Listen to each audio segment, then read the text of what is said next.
En una noche aparentemente tranquila, un disparo rasga el silencio en el exclusivo barrio de San Isidro, Lima.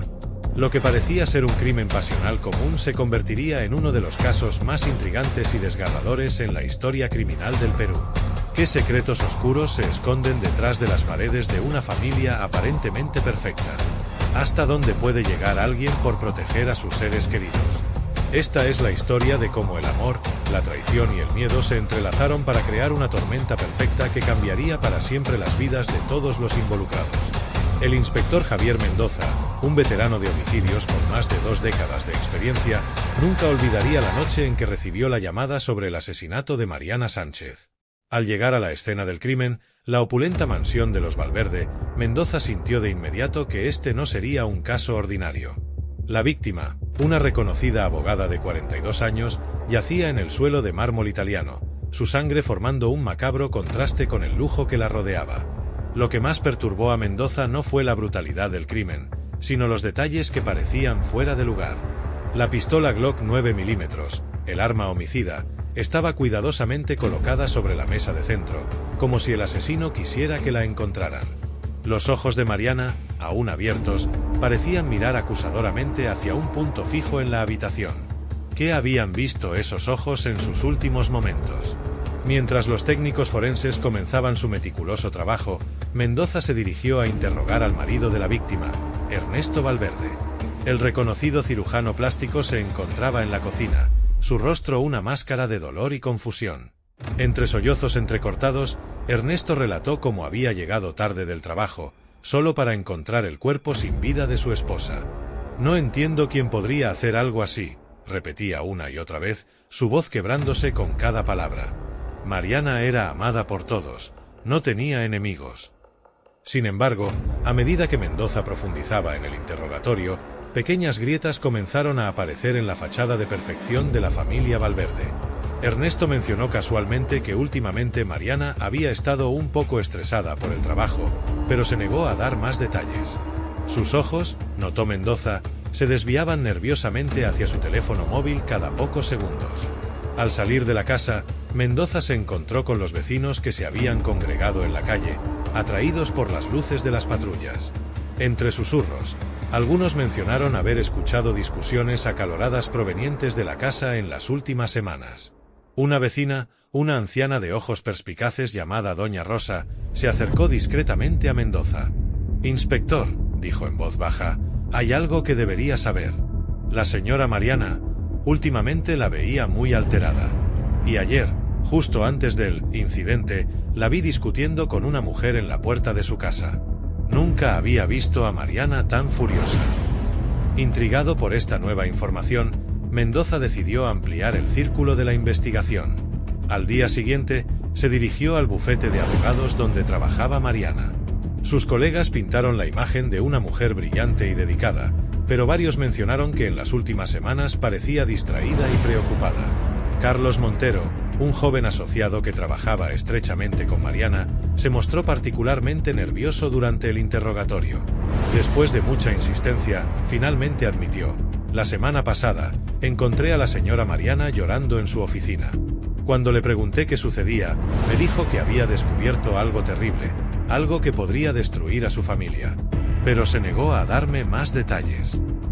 Mientras Mendoza reflexionaba sobre esta nueva información, recibió una llamada que cambiaría el curso de la investigación.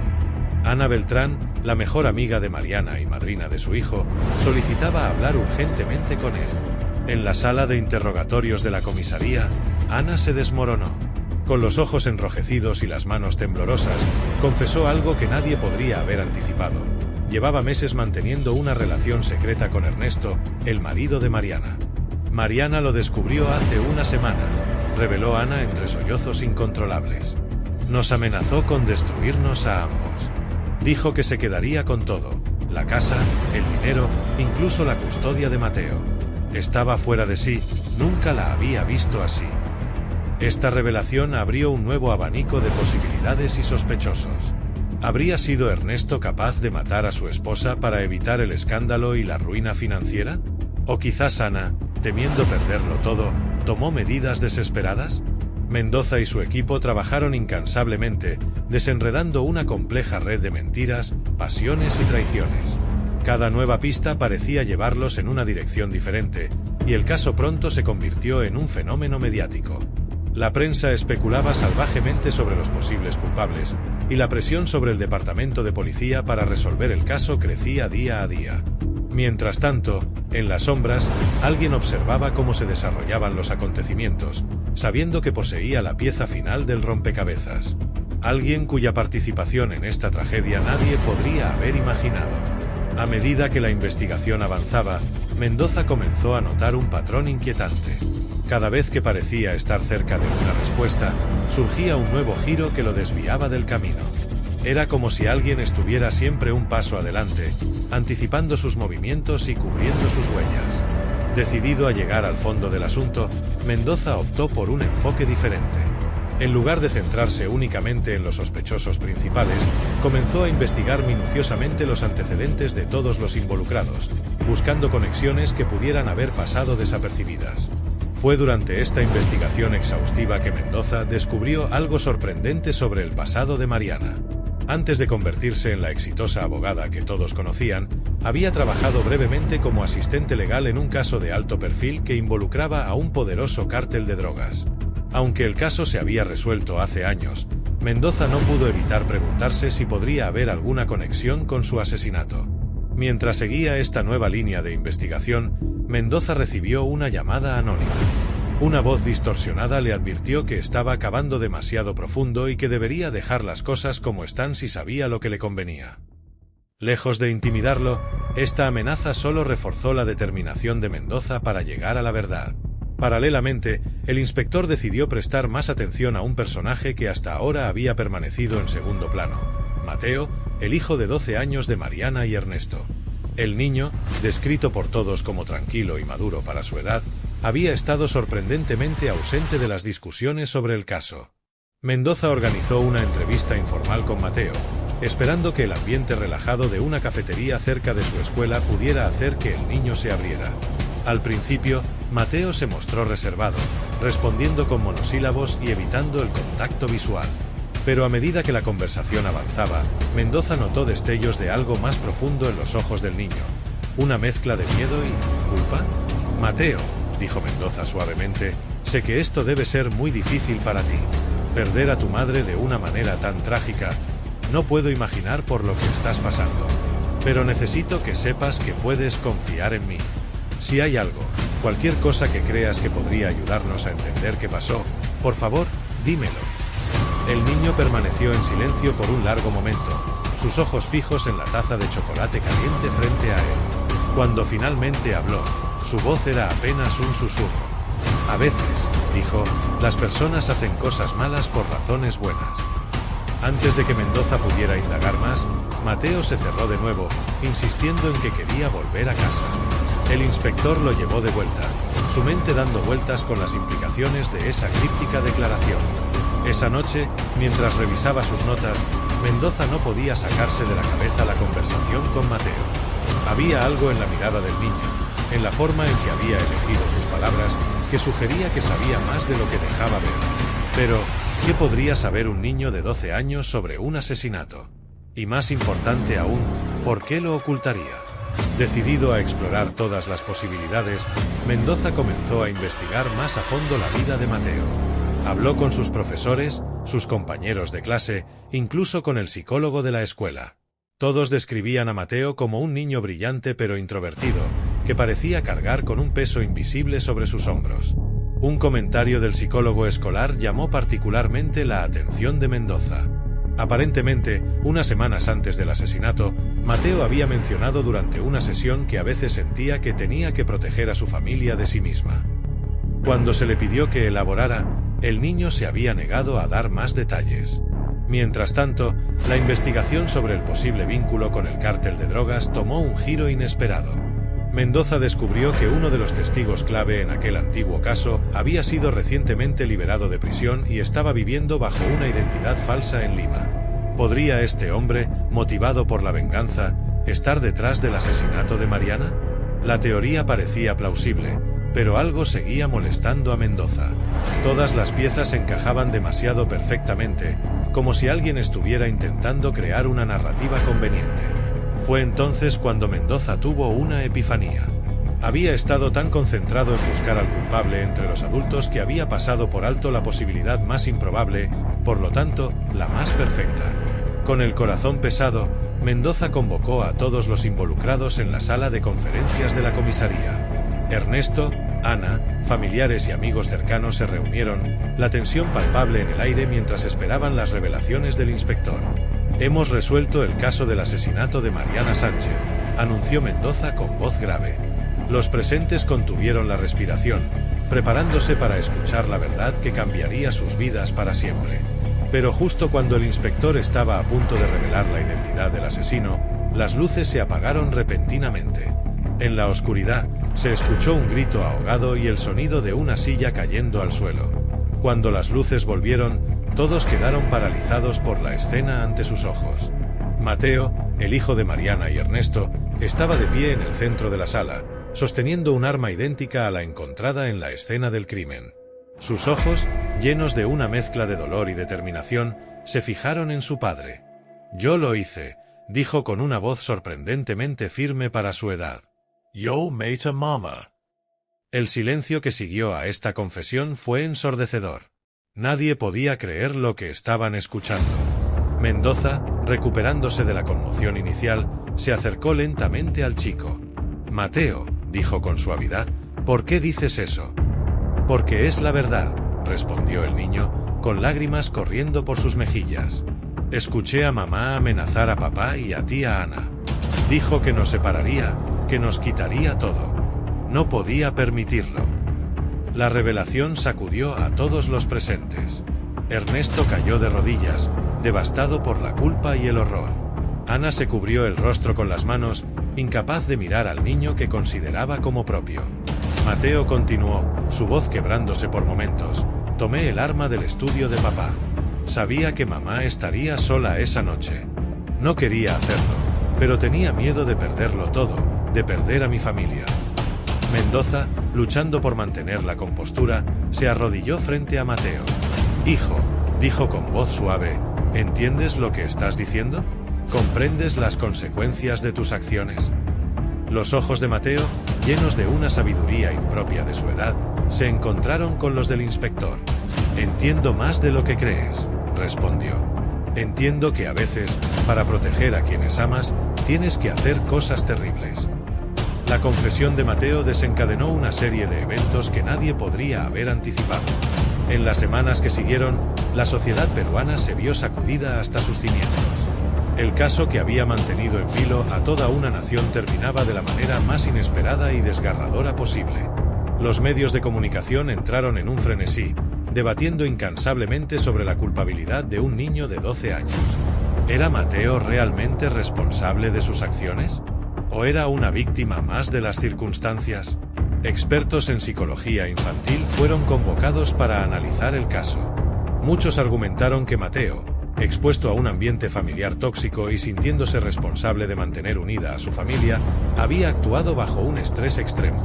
Otros, sin embargo, señalaron la premeditación del acto y la aparente comprensión de Mateo sobre las consecuencias de sus acciones. El juicio de Mateo se convirtió en un punto de inflexión en el sistema judicial peruano. Por primera vez, el país se enfrentaba a la posibilidad de juzgar a un menor de edad por un crimen tan grave. Los debates éticos y legales se intensificaron, con opiniones divididas sobre cómo proceder. Mientras tanto, Ernesto Valverde se sumió en una profunda depresión. El hombre que una vez fue un respetado cirujano plástico ahora era una sombra de sí mismo, atormentado por la culpa y el remordimiento. En una entrevista exclusiva, entre lágrimas, confesó: «Nunca imaginé que mis acciones pudieran tener consecuencias tan devastadoras. He perdido a mi esposa y, en muchos sentidos, también he perdido a mi hijo. No hay castigo suficiente para lo que he hecho». Ana Beltrán, por su parte, desapareció de la vida pública. Incapaz de enfrentar el escrutinio de la sociedad y el peso de su propia culpa, se mudó a una pequeña ciudad en el interior del país, donde intentaba reconstruir su vida lejos de los reflectores. El inspector Mendoza, profundamente afectado por el caso, solicitó una licencia temporal del Departamento de Policía.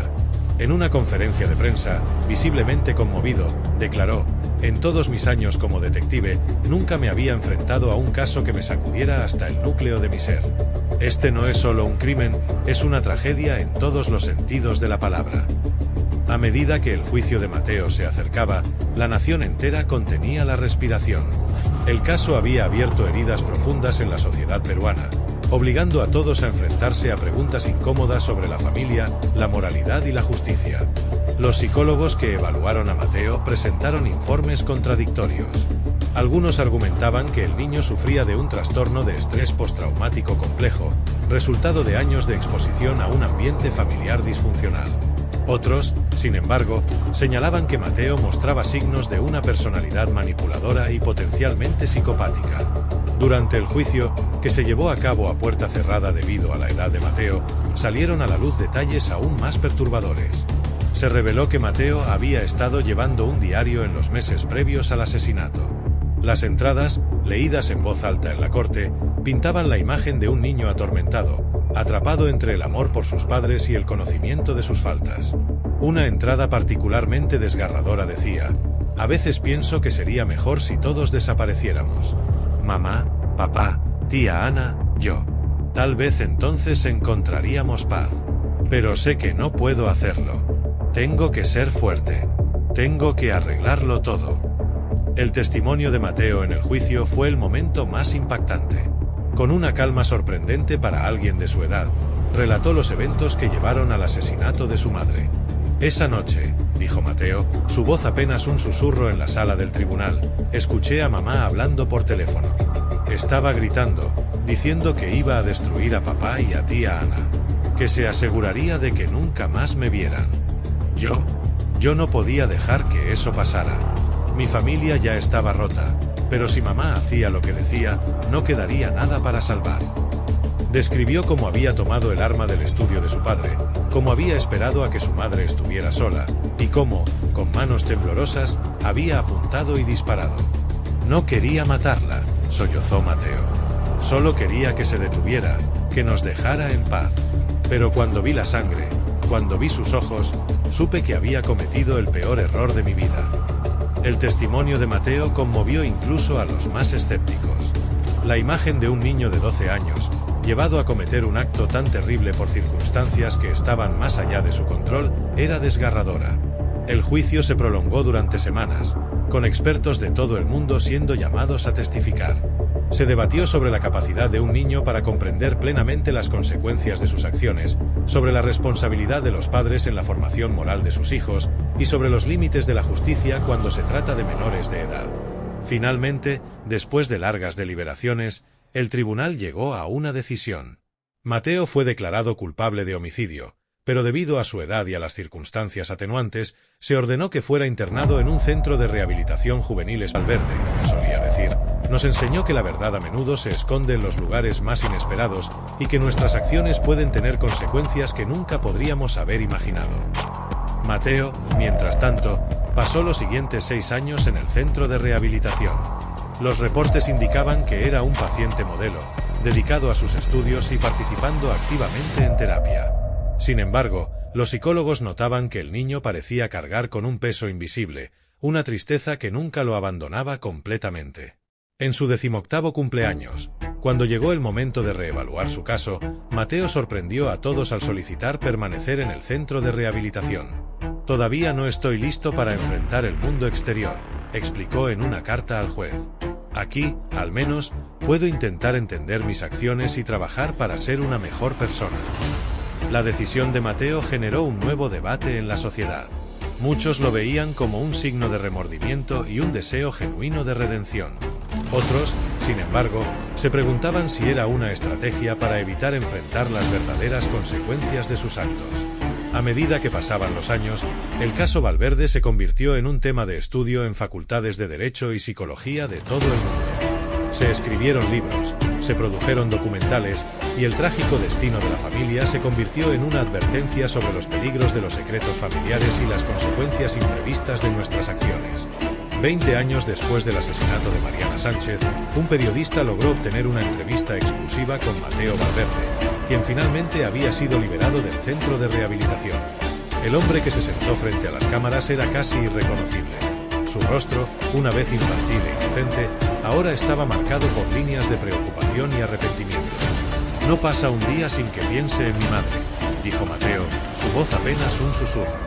«En lo que hice, en lo que perdí, en las vidas que destruí.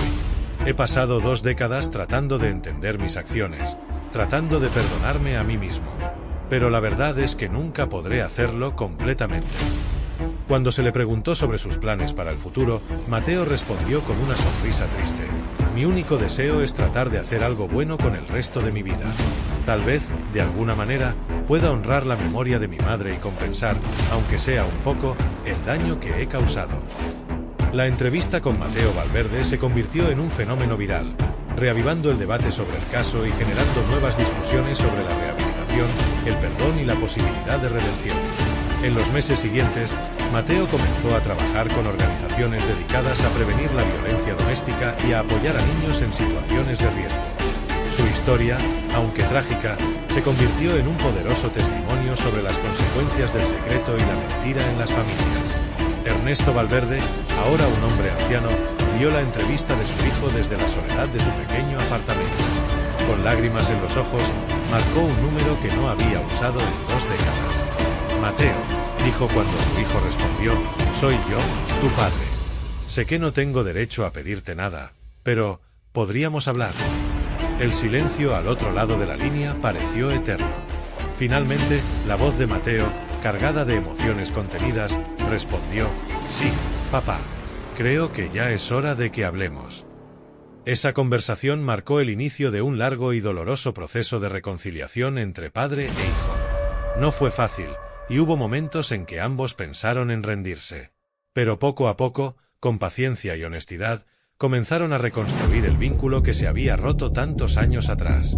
Ana Beltrán, al enterarse de la reunión entre Ernesto y Mateo, decidió dar un paso al frente. En una carta abierta publicada en los principales periódicos del país, ofreció una disculpa pública a Mateo y a la memoria de Mariana. «Mis acciones egoístas», escribió, «fueron el catalizador de una tragedia que nunca debió ocurrir. He vivido con esa culpa durante 2 décadas, y sé que continuaré haciéndolo por el resto de mi vida. A Mateo, solo puedo decirle, lo siento profundamente. Espero que algún día puedas encontrar en tu corazón la fuerza para perdonarnos, aunque nosotros nunca podremos perdonarnos a nosotros mismos». La carta de Ana generó una nueva ola de interés en el caso. Muchos aplaudieron su honestidad y valentía al asumir la responsabilidad de sus acciones. Otros argumentaron que era demasiado poco y demasiado tarde.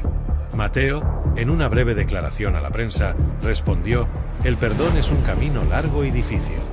No sé si alguna vez llegaré al final de ese camino. Pero sé que el odio y el resentimiento solo traen más dolor. Estoy tratando de aprender a perdonar, no solo a los demás, sino también a mí mismo».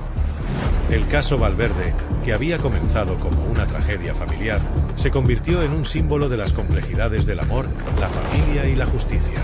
Inspiró cambios en las leyes, en la forma en que la sociedad veía la salud mental de los jóvenes y en cómo se manejaban los casos de violencia doméstica. Universidades de todo el mundo incluyeron el caso en sus programas de Derecho, Psicología y Trabajo Social. Se escribieron tesis doctorales analizando cada aspecto del caso, desde las motivaciones psicológicas de Mateo hasta las implicaciones éticas de juzgar a un menor por un crimen tan grave. El inspector Mendoza, ahora retirado, fue invitado a dar una charla en una conferencia internacional sobre criminología. Su discurso, titulado Más allá de lo evidente, Lecciones del caso Valverde, se convirtió en un punto de referencia para investigadores y oficiales de policía de todo el mundo. El caso Valverde, concluyó Mendoza en su emotivo discurso, nos enseñó que la verdad a menudo se esconde en los lugares más inesperados. Nos recordó que detrás de cada crimen hay una historia humana, compleja y a menudo desgarradora. Como investigadores, nuestro deber no es solo resolver el crimen, sino también entender el contexto humano que lo rodea. Solo así podemos esperar prevenir tragedias similares en el futuro. Mientras tanto, en un pequeño pueblo costero, lejos del bullicio de Lima y de los recuerdos dolorosos del pasado, Mateo Valverde comenzó a construir una nueva vida. Abrió un centro comunitario para jóvenes en riesgo, ofreciendo un espacio seguro donde podían hablar sobre sus problemas y recibir apoyo. En las paredes del centro, junto a carteles motivacionales y recursos de ayuda, colgaba una foto de Mariana Sánchez. Debajo, una placa rezaba: "En memoria de mi madre". Que su historia nos recuerde siempre el poder de nuestras acciones y la importancia de la honestidad y el perdón. Cada día, antes de abrir las puertas del centro, Mateo se detenía frente a esa foto. «Lo siento, mamá», susurraba. «Espero que, donde quiera que estés, puedas ver que estoy tratando de hacer las cosas bien». Y así, la historia de los Valverde, que había comenzado con un disparo en la noche, continuaba. Ya no era solo una tragedia, sino también una lección, un recordatorio y, quizás, una oportunidad de redención. Porque a veces, de las cenizas de nuestros peores errores, surge la posibilidad de un nuevo comienzo. Y en ese nuevo comienzo, tal vez, podamos encontrar la fuerza para enfrentar nuestros demonios, perdonar lo imperdonable y, finalmente, hallar la paz que tanto tiempo nos eludió. La historia de Mariana, Ernesto, Ana y Mateo Valverde quedaría grabada en la memoria colectiva de Perú como un recordatorio de las consecuencias imprevistas de nuestras acciones, de la fragilidad de las relaciones familiares y de la posibilidad, siempre presente, de redención y cambio. Años después, cuando Mateo celebró el 10º aniversario de su centro comunitario, decidió compartir públicamente sus reflexiones sobre el camino recorrido. En una emotiva carta abierta, escribió: «Hace 30 años, cometí un acto imperdonable. Tomé la vida de mi madre, destruí a mi familia y cambié para siempre el curso de muchas vidas.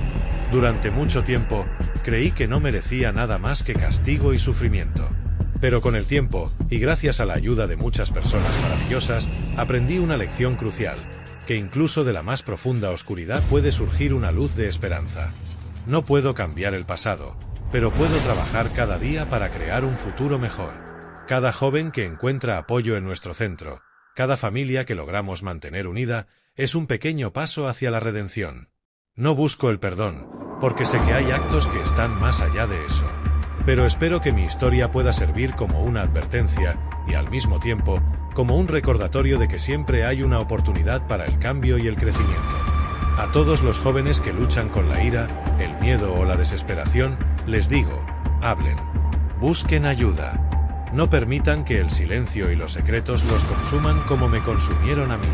Y a todos los padres, les ruego, escuchen a sus hijos. Estén atentos a sus necesidades emocionales. El amor no es suficiente si no va acompañado de comprensión y comunicación abierta. Cada día, cuando miro la foto de mi madre en nuestro centro, recuerdo el costo terrible de mis acciones. Pero también recuerdo la lección más importante que he aprendido, que incluso en nuestros momentos más oscuros, existe la posibilidad de luz y de cambio. Es nuestro deber, con cada acción y cada decisión, tratar de ser esa luz para otros. La carta de Mateo generó una nueva ola de interés en el caso Valverde. Psicólogos y criminólogos la analizaron como un estudio de caso sobre la rehabilitación y el arrepentimiento genuino. Grupos de apoyo para familias en crisis la utilizaron como punto de partida para discusiones sobre la importancia de la comunicación y la resolución pacífica de conflictos. Ernesto Valverde, ahora en sus últimos años, decidió mudarse al mismo pueblo costero donde vivía Mateo. Aunque su relación seguía siendo complicada, padre e hijo encontraron consuelo en la presencia del otro y en los recuerdos compartidos de tiempos más felices. Ana Beltrán, por su parte, nunca dejó de trabajar en terapias de pareja y prevención del adulterio. Su experiencia personal se convirtió en una poderosa herramienta para ayudar a otros a evitar los errores que ella había cometido. El inspector Mendoza, en su última entrevista antes de retirarse completamente de la vida pública, reflexionó sobre el impacto duradero del caso Valverde. Cuando comencé a investigar el asesinato de Mariana Sánchez, creía que estaba buscando a un criminal. Lo que encontré fue una tragedia humana de proporciones inimaginables. El caso Valverde nos enseñó que la justicia no siempre es blanca o negra, que las acciones más terribles a veces provienen de los lugares más inesperados y que el verdadero desafío no es solo castigar el crimen, sino entender y prevenir las condiciones que lo hacen posible. Hoy, Cuando veo el trabajo que Mateo está haciendo con jóvenes en riesgo, cuando escucho a Ernesto hablar en escuelas sobre los peligros de la infidelidad y la importancia de la comunicación familiar, cuando leo sobre los cambios en nuestras leyes y sistemas de apoyo inspirados por este caso, siento una mezcla de tristeza y esperanza. Tristeza por la tragedia que no pudimos prevenir, y esperanza porque de esa tragedia hemos aprendido lecciones invaluables. El caso Valverde nos recordó nuestra humanidad compartida, nuestra fragilidad y nuestra capacidad de cambio. Nos mostró que incluso en los momentos más oscuros, existe la posibilidad de redención y crecimiento. Y quizás, al final, esa es la lección más importante que podemos extraer de esta historia tan dolorosa. Con el paso de los años, el caso Valverde se convirtió en mucho más que un simple crimen sensacional. Se transformó en un símbolo, un punto de inflexión en la conciencia nacional sobre temas como la salud mental juvenil, la dinámica familiar y la justicia restaurativa. En las escuelas de Derecho, el caso se estudiaba no solo desde una perspectiva legal, sino también ética y sociológica. En las facultades de Psicología, se analizaba como un ejemplo paradigmático de cómo el trauma familiar puede manifestarse de maneras inesperadas y devastadoras. El centro comunitario fundado por Mateo se expandió, convirtiéndose en una red nacional de apoyo para jóvenes y familias en crisis. Cada nuevo centro llevaba el nombre de Proyecto Mariana, en honor a la mujer cuya trágica muerte había sido el catalizador de este cambio positivo. Ernesto, en sus últimos años, encontró una inesperada vocación como consejero para parejas al borde del divorcio. Su historia personal, marcada por el engaño y sus terribles consecuencias, se convirtió en una poderosa herramienta para ayudar a otros a reconsiderar sus acciones y priorizar la honestidad y la comunicación en sus relaciones. Ana Beltrán, aunque nunca pudo perdonarse completamente, dedicó el resto de su vida a trabajar con mujeres víctimas de violencia doméstica.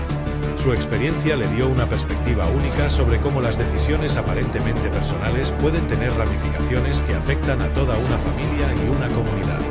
Y así, la tragedia de los Valverde, que había comenzado como un acto de violencia impensable, se transformó con el tiempo en una fuerza para el cambio positivo.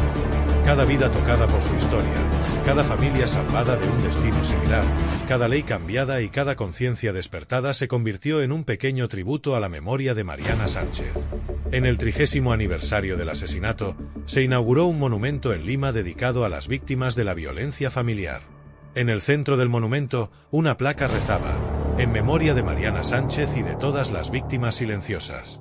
Que su historia nos recuerde siempre el poder de nuestras acciones y la importancia de escuchar, comprender y actuar antes de que sea demasiado tarde. Durante la ceremonia de inauguración, Mateo, Ernesto y Ana estuvieron presentes, unidos por primera vez en público desde el juicio. Aunque no intercambiaron palabras, su presencia conjunta fue un poderoso símbolo de reconciliación y de la posibilidad de sanar incluso las heridas más profundas. Mientras la multitud se dispersaba después de la ceremonia, un periodista se acercó a Mateo y le preguntó si tenía algún mensaje final para compartir. Mateo miró pensativamente el monumento por un momento antes de responder. Durante mucho tiempo, creí que mi historia era única, una tragedia singular que me definía y me condenaba.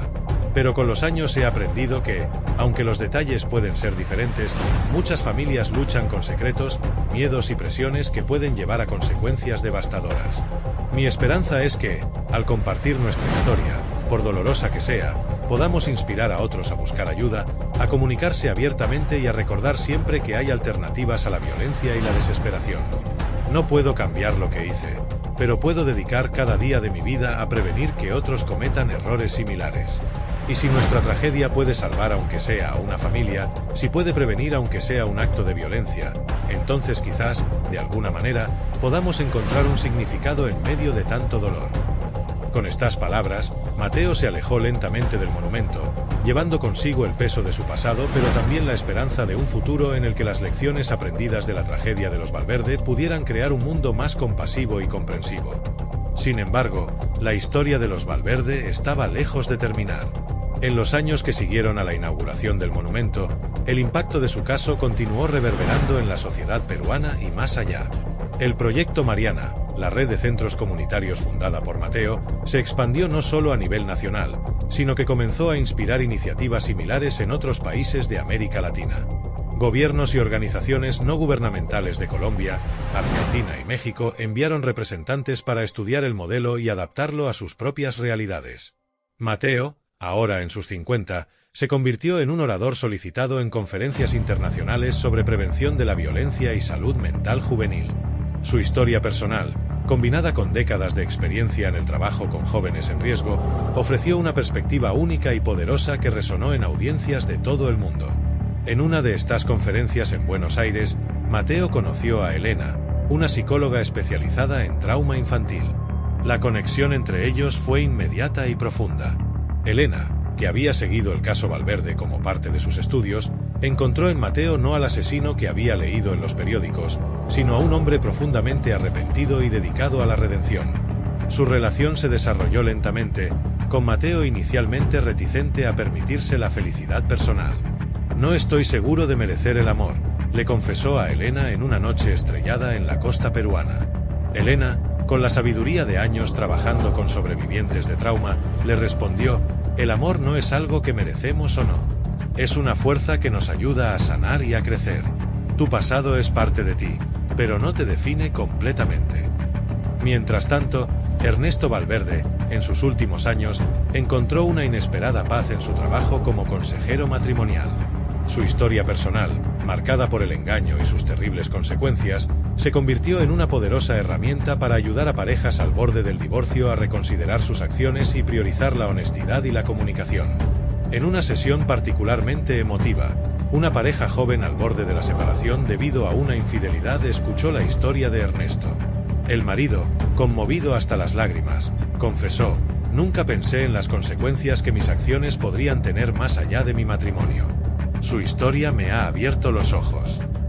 Ana Beltrán, por su parte, nunca dejó de cargar con la culpa por su papel en la tragedia. Sin embargo, canalizó ese sentimiento en un trabajo incansable con mujeres víctimas de violencia doméstica.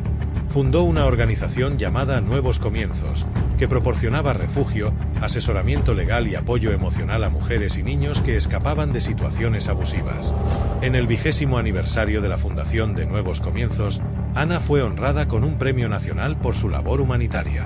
En su discurso de aceptación, con la voz quebrada por la emoción, dijo: «Cada vida que ayudamos a reconstruir es un pequeño acto de redención.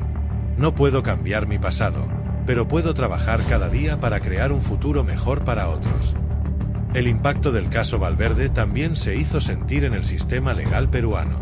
Inspirados por la complejidad del caso, un grupo de juristas y psicólogos forenses comenzó a abogar por un enfoque más holístico en el tratamiento de crímenes juveniles. Argumentaban que el sistema debía considerar no solo el acto criminal en sí, sino todo el contexto familiar y social que lo rodeaba.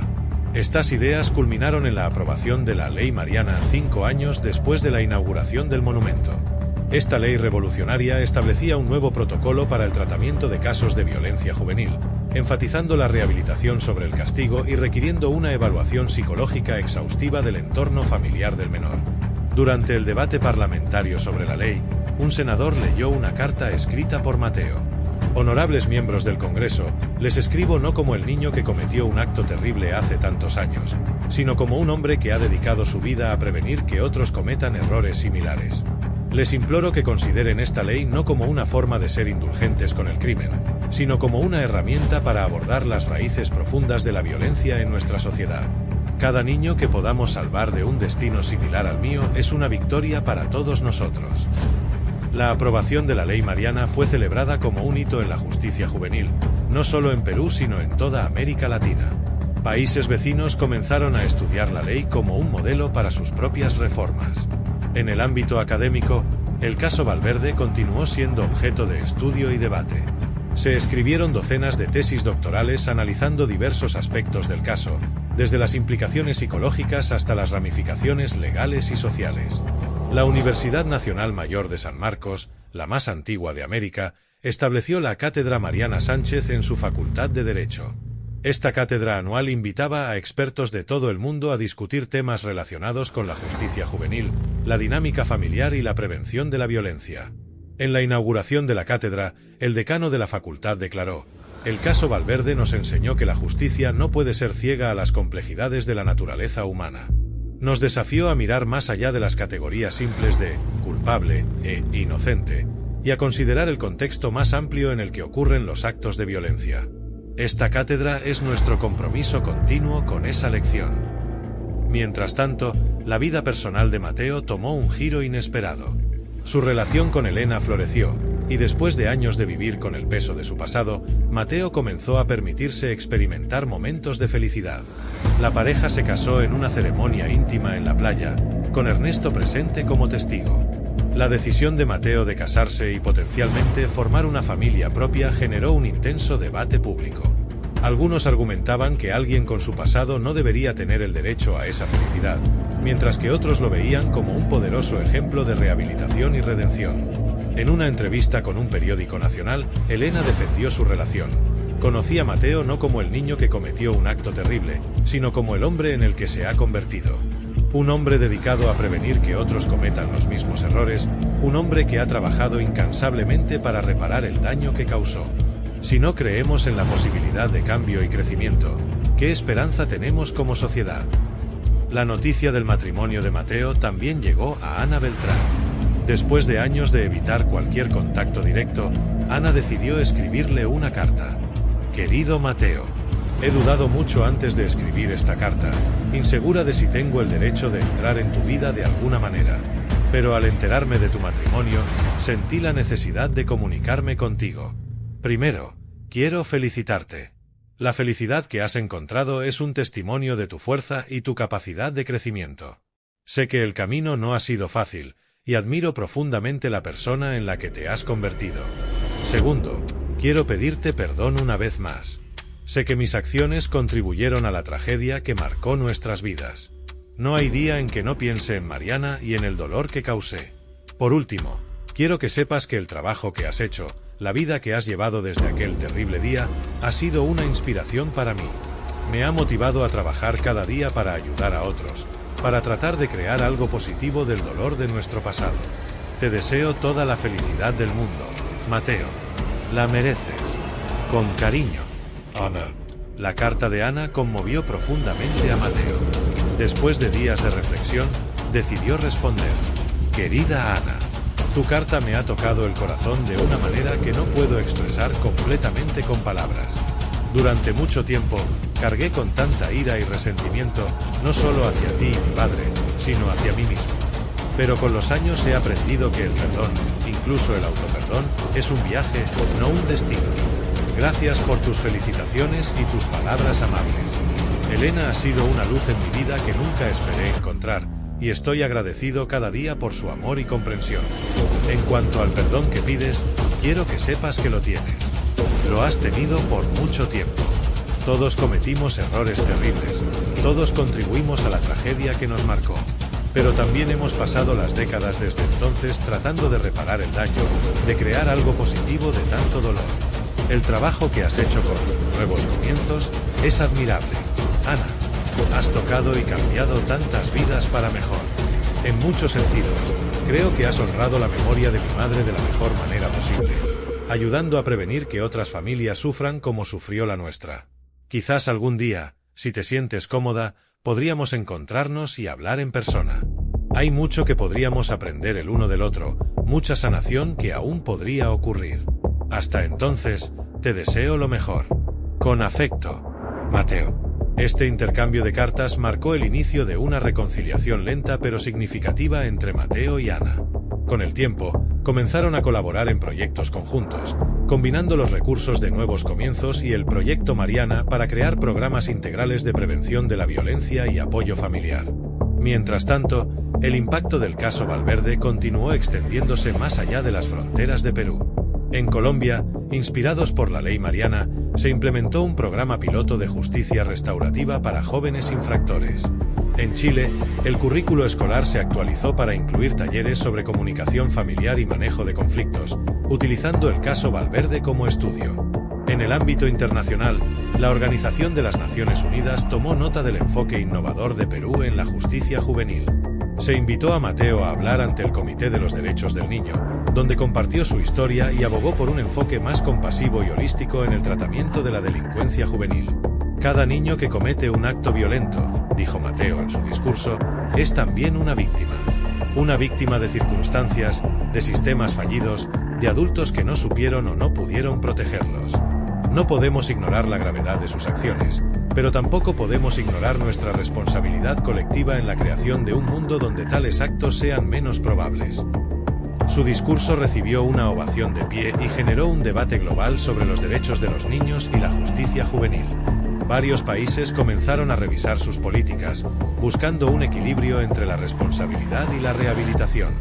A medida que Mateo se acercaba a su 60º cumpleaños, decidió escribir sus memorias. El proceso fue doloroso pero catártico, obligándolo a enfrentar recuerdos que había enterrado profundamente. Elena estuvo a su lado durante todo el proceso, ofreciendo apoyo emocional y ayudándolo a procesar el trauma resurgente. El libro, titulado Más allá del silencio, la verdadera historia de la tragedia Valverde, se convirtió en un bestseller internacional. Críticos lo elogiaron por su honestidad brutal y su mensaje de esperanza. Muchos lectores escribieron a Mateo, compartiendo sus propias historias de trauma familiar y encontrando consuelo en sus palabras. Una carta en particular llamó la atención de Mateo. Era de un joven de 15 años de Brasil. Señor Valverde. Su libro llegó a mis manos en el momento más oscuro de mi vida. Mis padres están divorciándose, y la ira que siento es a veces abrumadora. Había empezado a tener pensamientos violentos, fantasías de hacer daño a mi padre por el dolor que ha causado a nuestra familia. Pero su historia me hizo darme cuenta de las consecuencias reales de la violencia, no solo para la víctima, sino para todos los involucrados. Me hizo entender que la ira que siento es válida, pero que actuar sobre ella solo traería más dolor. Gracias a usted, he decidido buscar ayuda. He hablado con mi madre sobre ver a un terapeuta. No será fácil, pero su libro me ha dado esperanza de que puedo superar esto sin destruirme a mí mismo o a mi familia. Gracias por compartir su historia. Ha salvado al menos una vida. Con gratitud. Rafael. Cartas como esta confirmaron a Mateo que su decisión de compartir su historia había sido la correcta. Cada vida tocada, cada acto de violencia prevenido, era un pequeño acto de redención. Mientras tanto, Ernesto Valverde, ahora en sus 80, vio su salud deteriorarse rápidamente. En sus últimos días, pidió ver a Mateo. Padre e hijo pasaron horas juntos, hablando, llorando y, finalmente, encontrando una medida de paz. En su lecho de muerte, Ernesto tomó la mano de Mateo y dijo: «Hijo mío, he cometido tantos errores. Pero ver en lo que te has convertido a pesar de todo, eres mi mayor orgullo. Mariana estaría orgullosa de ti». Mateo, con lágrimas en los ojos, respondió: «Papá, ambos hemos cometido errores terribles. Pero también hemos pasado décadas tratando de enmendarlos. No puedo cambiar lo que hice, pero puedo honrar la memoria de mamá cada día con mis acciones. Y tú también lo has hecho». Ernesto falleció pacíficamente esa noche, con Mateo a su lado. Su funeral fue un evento sombrío pero catártico, al que asistieron muchas de las parejas que había aconsejado a lo largo de los años. Cada una tenía una historia sobre cómo la honestidad brutal de Ernesto sobre sus errores pasados les había ayudado a salvar sus propios matrimonios. Ana Beltrán también asistió al funeral, marcando la primera vez en décadas que ella, Mateo y Ernesto estaban en el mismo lugar. Después de la ceremonia, Ana y Mateo compartieron un momento de silencio frente a la tumba de Ernesto. «Es extraño», dijo Ana en voz baja. «Durante tanto tiempo, nuestras vidas han estado entrelazadas por la tragedia. Y ahora tenemos la oportunidad de entrelazarlas por algo positivo», completó Mateo. «Por la sanación, por el cambio que podemos crear juntos». Este momento marcó el inicio de una nueva fase en la vida de Mateo y Ana. Decidieron unir sus esfuerzos de manera más formal, fusionando el proyecto Mariana y Nuevos Comienzos en una única fundación dedicada a la prevención de la violencia familiar y el apoyo a las víctimas. La nueva organización, llamada Fundación Renacer, se convirtió rápidamente en un referente nacional e internacional en el campo de la intervención familiar y la justicia restaurativa.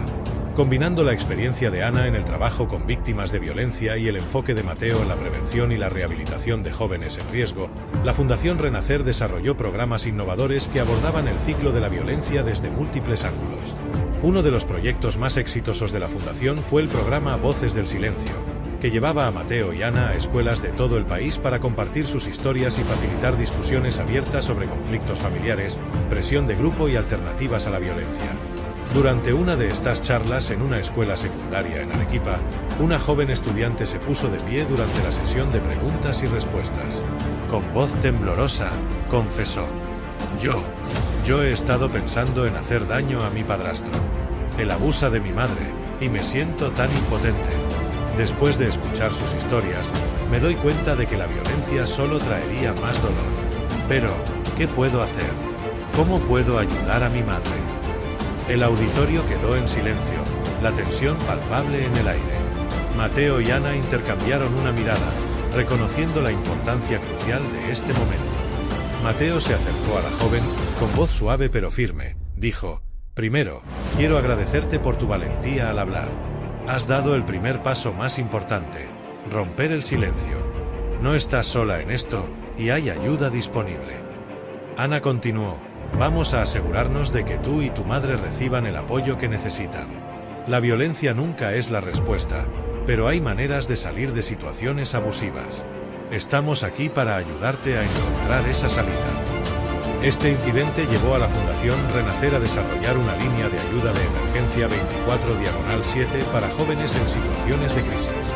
La línea, atendida por profesionales capacitados, se convirtió en un salvavidas para muchos jóvenes que, como aquella estudiante en Arequipa, se sentían atrapados y desesperados. A medida que Mateo entraba en sus 70, comenzó a considerar su legado. Aunque la Fundación Renacer estaba floreciendo, sabía que era importante asegurar su continuidad más allá de su propia vida. Con este objetivo en mente, estableció un programa de mentoría para jóvenes profesionales apasionados por el cambio social. Uno de estos jóvenes era Carlos, un brillante psicólogo de 28 años que había crecido en uno de los barrios más violentos de Lima. Carlos había sido uno de los primeros niños en beneficiarse de los programas del Proyecto Mariana y ahora estaba decidido a devolver lo que había recibido. Bajo la tutela de Mateo, Carlos floreció, aportando nuevas ideas y energía a la fundación. Su perspectiva única, como alguien que había experimentado personalmente el impacto del trabajo de la fundación, resultó invaluable. En el 75º cumpleaños de Mateo, la Fundación Renacer organizó una gala para celebrar sus logros y anunciar oficialmente la transición de liderazgo. Mateo, con Elena a su lado, subió al podio para dar su discurso final como director de la fundación. Cuando era un niño, comenzó, cometí un acto terrible que creí que me definiría para siempre. Pasé años creyendo que no merecía nada más que castigo y sufrimiento. Pero gracias al apoyo y la compasión de muchos, incluidos algunos en esta sala esta noche, aprendí que incluso los errores más graves pueden ser el catalizador para un cambio positivo. Hizo una pausa, su mirada recorriendo la sala llena de colegas, amigos y beneficiarios de la fundación. Hoy, miro a mi alrededor y veo el verdadero legado de nuestra tragedia familiar. No es el dolor o la pérdida, sino las innumerables vidas que hemos tocado, las familias que hemos ayudado a sanar, los ciclos de violencia que hemos ayudado a romper. Veo esperanza donde una vez solo hubo desesperación. Mateo hizo un gesto hacia Carlos, que estaba sentado en la primera fila. Y ahora, es tiempo de pasar la antorcha a la próxima generación. Carlos, sé que llevarás a la Fundación Renacer a nuevas alturas. Tu pasión, tu visión y tu propia historia de superación son exactamente lo que necesitamos para seguir adelante. Mientras Mateo y Carlos se abrazaban en el escenario, la audiencia estalló en aplausos. Era un momento de transición, pero también de continuidad, un testimonio del poder duradero de la redención y la posibilidad de crear luz a partir de la oscuridad. En los años siguientes, Mateo se retiró gradualmente de la vida pública, pero siguió siendo una figura respetada en el campo de la prevención de la violencia y la justicia restaurativa. Ocasionalmente daba conferencias y escribía artículos, pero pasaba la mayor parte de su tiempo con Elena, disfrutando de una paz que una vez creyó imposible. Ana Beltrán, aunque también se había retirado oficialmente, seguía siendo una asesora valiosa para la Fundación Renacer. Su relación con Mateo, una vez fracturada por la tragedia, se había transformado en una amistad basada en el respeto mutuo y el compromiso compartido de crear un cambio positivo. Un día, mientras Mateo caminaba por la playa cerca de su casa, se encontró con un grupo de niños jugando fútbol. Uno de los niños pateó la pelota demasiado fuerte y ésta rodó hasta los pies de Mateo. Cuando se agachó para recogerla, notó que uno de los niños lo miraba con una expresión de reconocimiento. «Usted es Mateo Valverde, ¿verdad?», preguntó el niño. Nos hablaron de usted en la escuela. Nos contaron su historia. Mateo sintió una mezcla de emociones, sorpresa, un destello de vergüenza, pero también una cálida sensación de propósito cumplido. Sí, ese soy yo, respondió con una sonrisa suave. ¿Y qué te pareció mi historia? El niño lo miró pensativo por un momento antes de responder. Me enseñó que todos podemos cometer errores, incluso errores muy grandes. Pero también que siempre podemos tratar de hacer las cosas bien después. Que nunca es tarde para cambiar y ayudar a otros. Mateo sintió que se le humedecían los ojos. Esa es una lección muy importante, dijo. Nunca olvides eso. Mientras veía a los niños volver a su juego, Mateo reflexionó sobre el largo y doloroso camino que lo había llevado a este momento. La tragedia que había marcado su vida nunca podría ser borrada, pero había sido transformada en algo que podía educar, inspirar y quizás prevenir que otros cometieran errores similares. Esa noche, sentado en el porche de su casa con Elena, Mateo compartió el encuentro que había tenido en la playa. ¿Sabes?, dijo, mirando el océano. Por mucho tiempo creí que mi vida había terminado aquella noche hace tantos años. Pero ahora me doy cuenta de que fue solo el comienzo de un viaje muy largo y difícil. Un viaje que, espero, haya servido para algo más que mi propia redención. Elena tomó su mano, entrelazando sus dedos con los de él. Ha servido para mucho más que eso, Mateo. Has tocado incontables vidas, has cambiado el curso de la historia de nuestro país. Y lo más importante, has demostrado que incluso de la tragedia más oscura puede surgir luz y esperanza. Mientras el sol se ponía sobre el océano, Mateo Valverde, el niño que una vez cometió un acto impensable, el hombre que había dedicado su vida a la redención y la prevención de la violencia, sintió una paz que una vez creyó imposible. Su historia, que había comenzado con un disparo en la noche, continuaba siendo un faro de esperanza y un recordatorio de que el cambio, por difícil que sea, siempre es posible. Y así, la saga de los Valverde, una historia de tragedia y redención, de error y perdón, de oscuridad y luz, se convirtió en parte del tejido de la sociedad peruana. Una historia que se contaría por generaciones, no como un cuento de horror, sino como un testimonio del poder del arrepentimiento, la perseverancia y la posibilidad siempre presente de crear algo bueno incluso de las circunstancias más terribles. En los años venideros, la Fundación Renacer siguió creciendo y evolucionando bajo el liderazgo de Carlos y una nueva generación de dedicados profesionales. El legado de Mateo, Ana y Ernesto vivía en cada familia ayudada, en cada ciclo de violencia roto, en cada vida tocada por su trabajo. Y en una pequeña escuela en las afueras de Lima, un maestro comenzó su clase de ética con estas palabras. Hoy vamos a hablar sobre una historia que cambió nuestro país. Es una historia difícil, pero importante. Es la historia de Mateo Valverde, y como un acto terrible se convirtió en el catalizador de un cambio positivo que aún resuena en nuestras vidas hoy. Fin.